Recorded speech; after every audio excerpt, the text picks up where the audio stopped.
Well, good afternoon and welcome. So you're with Thomas and I today. So I'm Becky Dodds. I'm the Director of Communities. I'm not sure I've actually met any of you before. And Thomas is with me, who's our membership manager. So you're in safe hands today.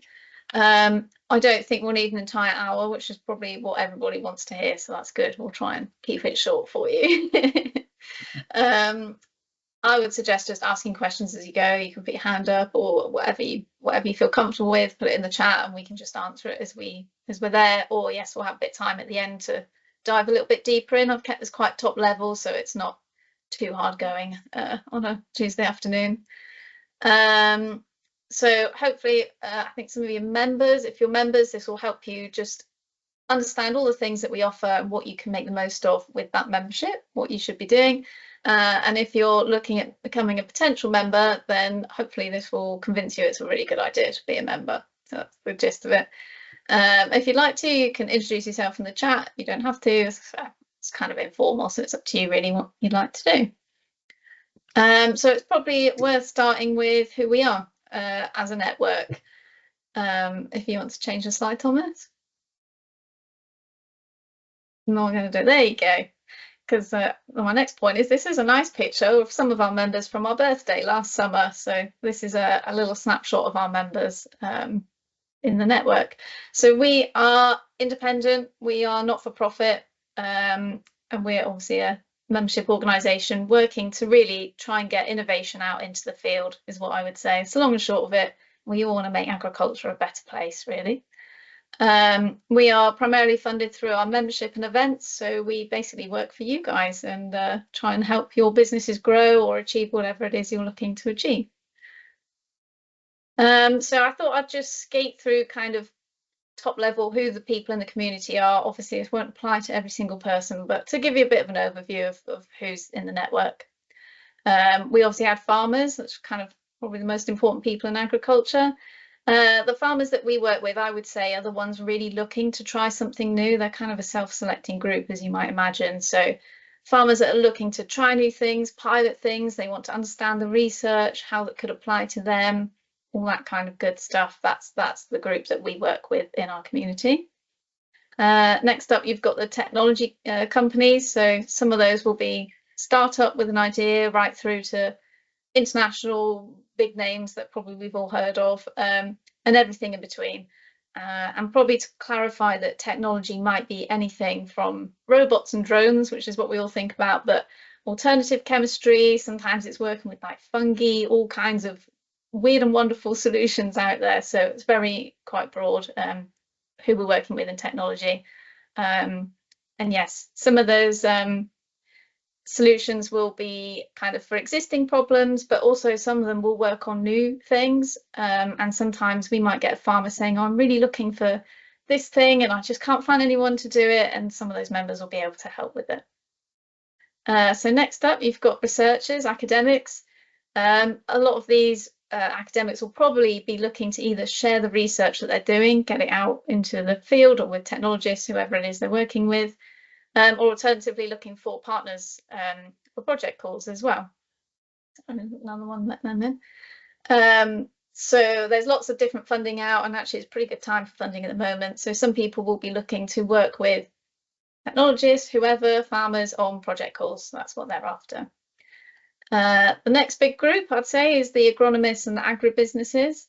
It's actually a really nice time for them. So there's an interesting funding call out from DEFRA called the Adopt programme.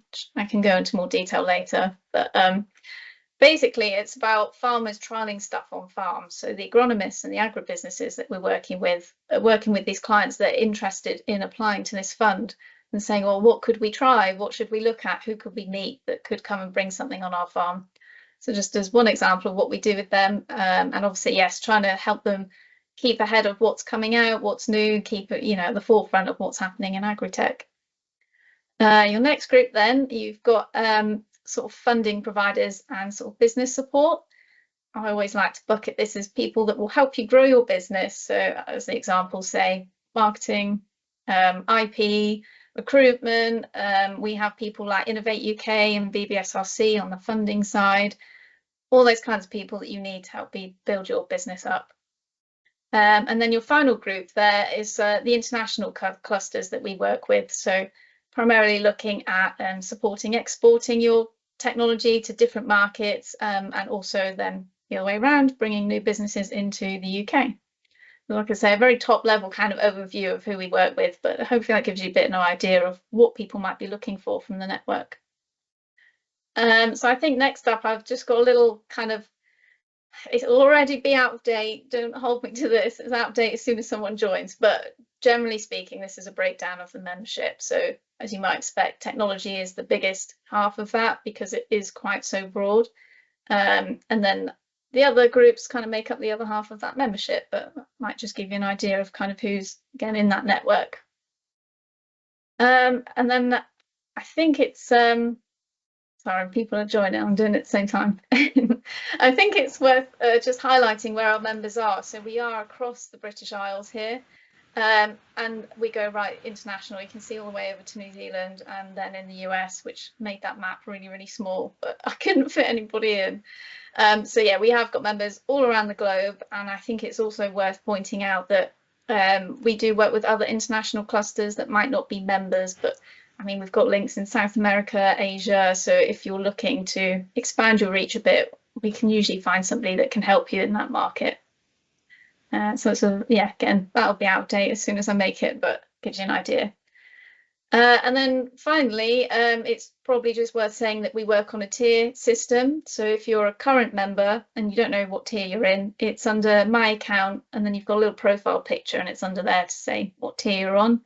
If you're a potential member and you're not quite sure, all the information is on our website, or obviously we're happy to talk to you because it kind of depends what you're looking to achieve as to what membership level might work best for you. So, or just keep that top level for now because it kind of depends who you all are as to what you want to know from that. But that's a bit about us really, and I think I'm going to hand over to Thomas, which is a bit more about what we do and how you can make the most of membership. Thank you very much, Becky. So I'm going to talk first of all about membership benefits, and these sort of fall broadly into three ways in which we help our members. So the first one is through connections. So we facilitate introduction and broker connections between members, and really it's, you know, where they have complementary needs or expertise. The next one is our events calendar. So we have a dynamic events calendar, and our REAP conference and Agri-TechE week have been sort of two of the highlights of the events calendar. Becky will be talking about more about them sort of slightly later on in this presentation. And the third way we do it is through helping businesses raise their profile in the Agri-Tech sector, and we do this several different ways, through our member directory and individual profile pages therein, our newsletters, our social media, all of which help you as the member raise your profile. And Becky will also be covering this too in a minute. So in terms of connections, I thought it'd be good to give you some case studies. So firstly, we had an early stage venture who was introduced to a farmer investor, and happy to say the farmer invested in the business.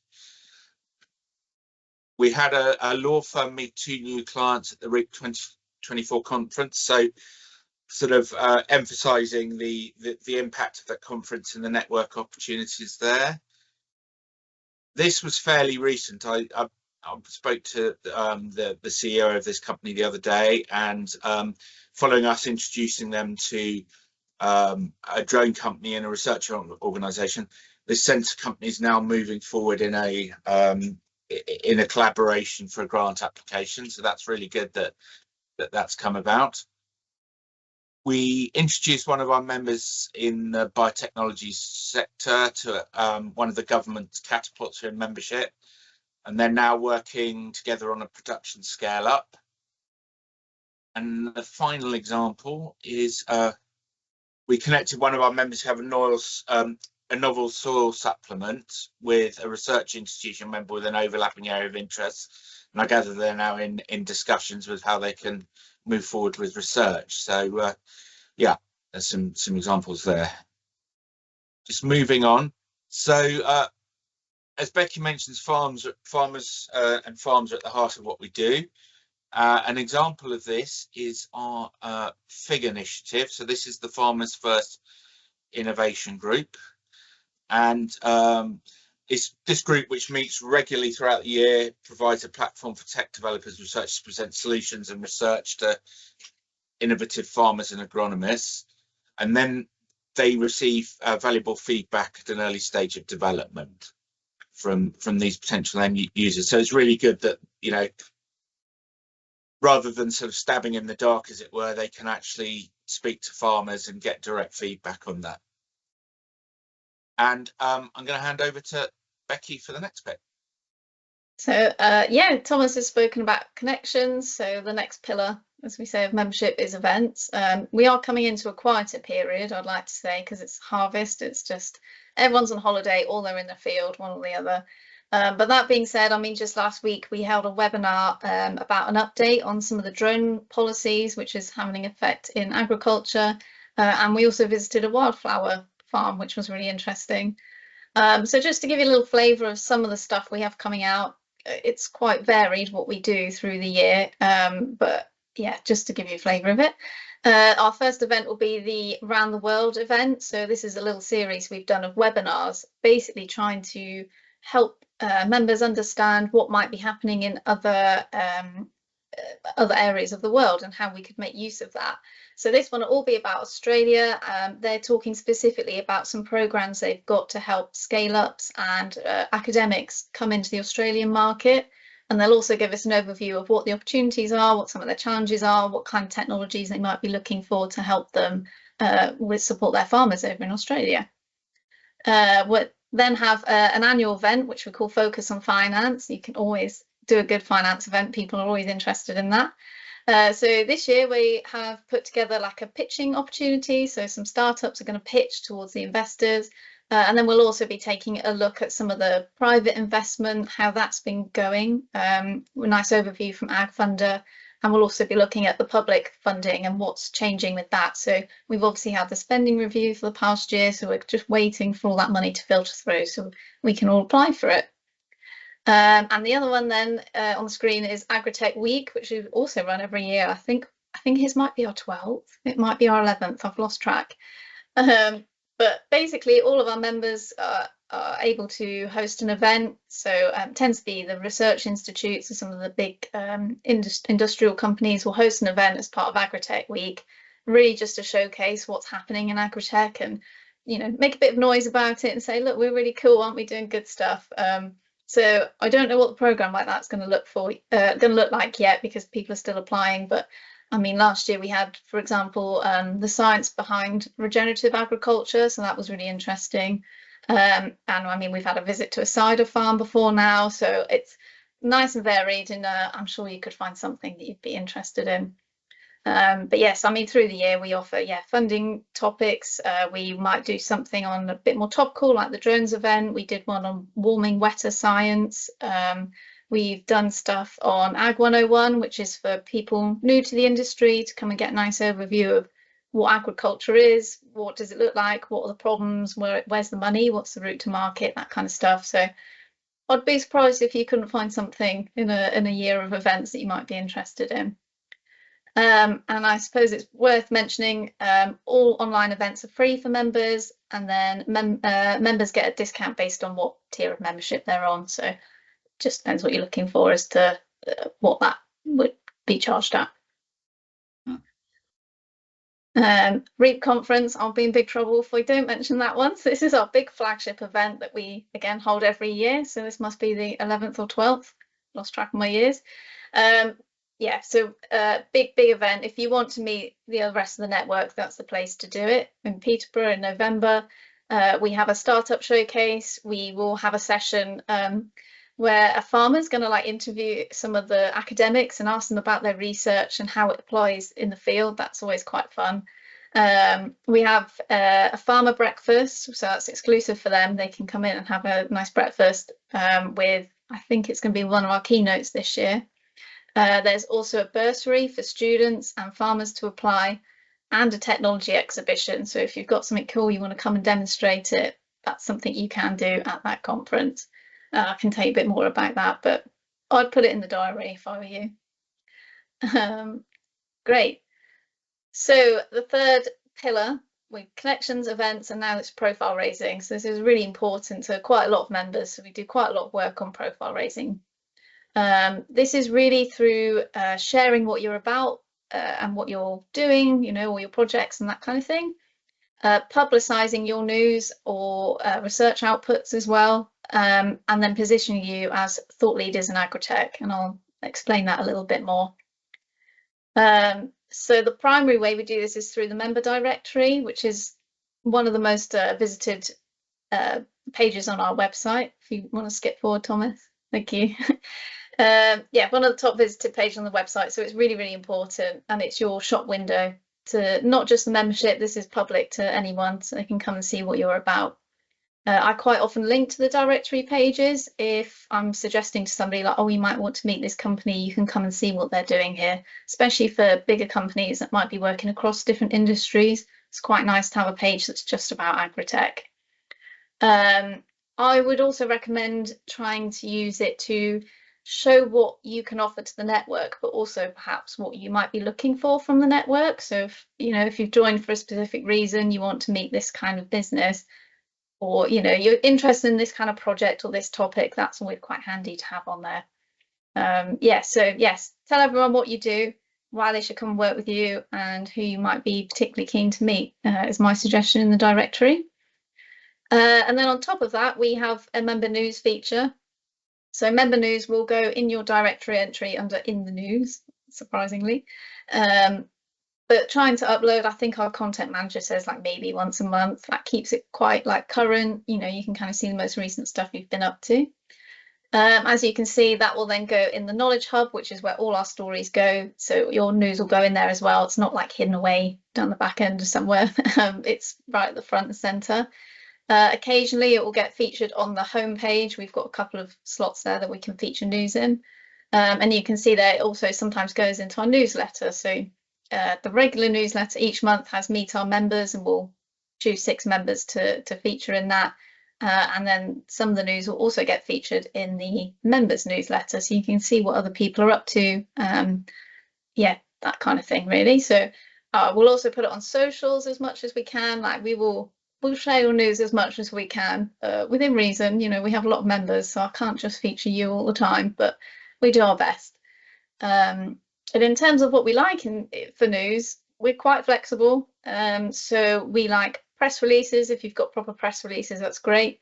If you're not at press release stage, we will take blogs, we will take videos, podcasts, interviews with colleagues is always quite nice. Case studies do really, really well. I like a good case study.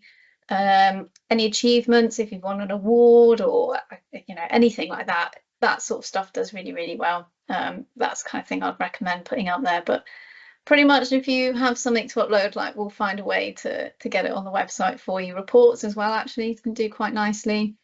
Sometimes I feel, particularly for research or technology, it can be quite hard to understand how that technology applies specifically in agriculture, you know, things like AI or quantum or all these kinds of things. So actually case studies I think particularly do nice, because it's a nice example of like, this is what this has done on this business. And my only caveat on member news is it does have to be your own content. So for example, if you are featured in a BBC article, I can't post that article because I'll be in really big trouble with the BBC. But what you can do is put a summary in and say, well, you're featured in this article, this is what it's about, and then you can link to it. So you can still get that news out there, and I don't get copyright infringement sent my way. And you can upload that via my account and then my news on the left. If you're a current member, you should see that.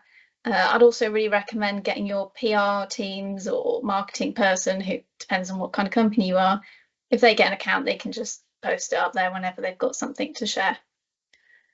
And I think then I need to pass that over to Thomas for the rest of the thought leadership part. Is that right, Thomas? Yeah. Yes. Yeah. Thank you very much, Becky. So Becky sort of touched on the thought leadership thing, and one of the ways that we've showcased our members' thought leadership was through our Back to the Future initiative. And this was reflecting on the past 10 years. So we approached our members and got them to contribute to this. So we look back at the past decade of Agri-TechE innovation since 2014. And I should say this was for our 10th anniversary. And we gathered insights from farmers, researchers and tech developers on the key advancements.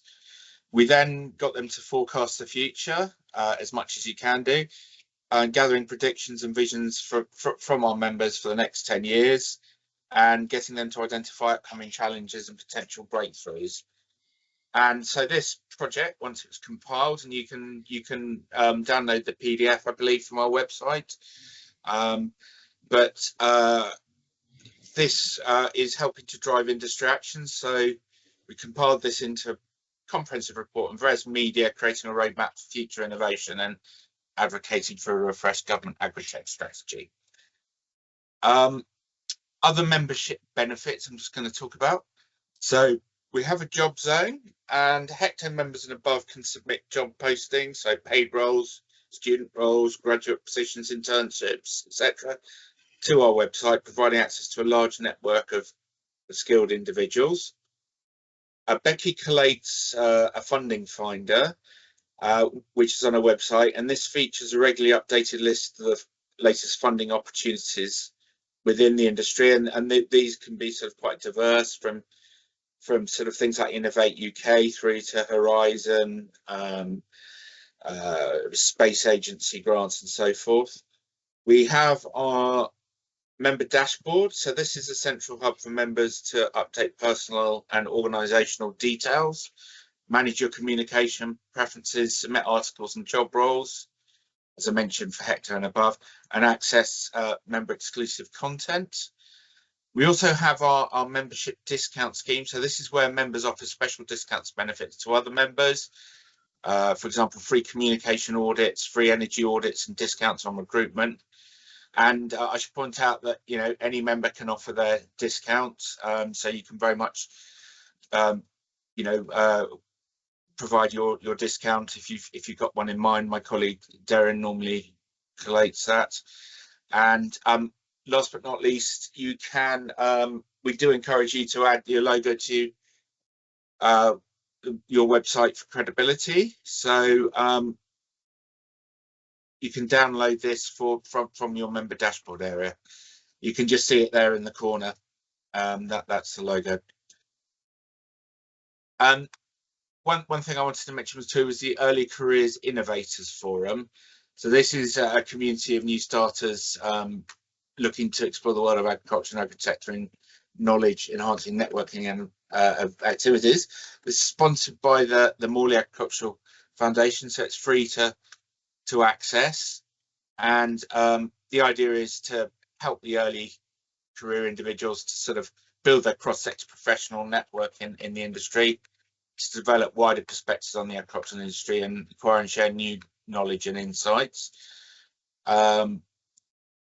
It's a point-based program with awards at the end, and it has a number of different activities: the annual ESIF conference, farm visits.